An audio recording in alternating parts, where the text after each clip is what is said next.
Iran പരമോന്നത നേതാവ് ആയത്തുള്ള അലി ഖമേനിക്ക് മുന്നറിയിപ്പുമായി ട്രംപ്. ഖമേനി എവിടെയാണ് ഒളിച്ചിരിക്കുന്നതെന്ന് തങ്ങൾക്ക് അറിയാമെന്നും ഖമേനിയിലേക്കുള്ള ലക്ഷ്യം വളരെ എളുപ്പമാണെന്നും ട്രംപ് തൻ്റെ ട്രൂത്ത് സോഷ്യൽ അക്കൗണ്ടിൽ കുറിച്ചു.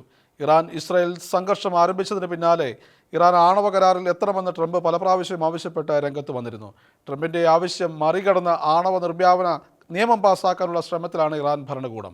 ട്രംപിൻ്റെ പരിഹാസത്തിന് മറുപടിയായി ഖമേനിയും രംഗത്ത് വന്നിട്ടുണ്ട്.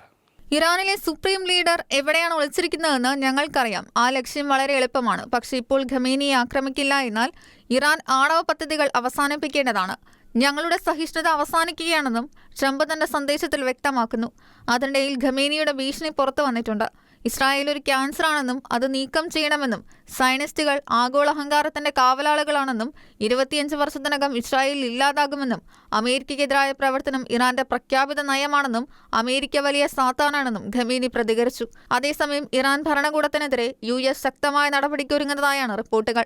ഖമേനിക്കെതിരെ നടപടി സ്വീകരിക്കുക, ഇറാനുമേൽ സാമ്പത്തിക ഉപരോധങ്ങൾ കർശനമാക്കുക, ഇറാനിലെ സൈബർ സംവിധാനം തകർക്കുന്ന ഇന്റലിജൻസ് പ്രവർത്തനങ്ങൾ വർദ്ധിപ്പിക്കുക, IRGCയെ ഭീകര സംഘടനയായി പ്രഖ്യാപിക്കുക, സൈനിക സന്നാഹം ഗൾഫ് മേഖലകളിലേക്ക് കൂടുതൽ നീങ്ങുക, ഇറാനെ വിഭജിക്കുവാൻ മിഡിൽ ഈസ്റ്റിൽ മറ്റ് രാജ്യങ്ങളെ ചേർത്തുകൊണ്ട് സഹകരണ കൂട്ടായ്മ രൂപപ്പെടുത്തുക എന്നിവയാണ് ട്രംപ് വിഭാവനം ചെയ്യുന്നത്. ഒപ്പം ഇറാന്റെ ഭരണകൂടം ഒരു മതാധിഷ്ഠിത തീവ്രവാദ സംവിധാനമാണെന്നും ആ ഭരണകൂടത്തെ താഴെ ഇറക്കാതെ മധ്യപൂർവ്വ ദേശത്ത് സമാധാനമുണ്ടാകില്ലെന്നും US കരുതുന്നു. International desk, Shekinah news.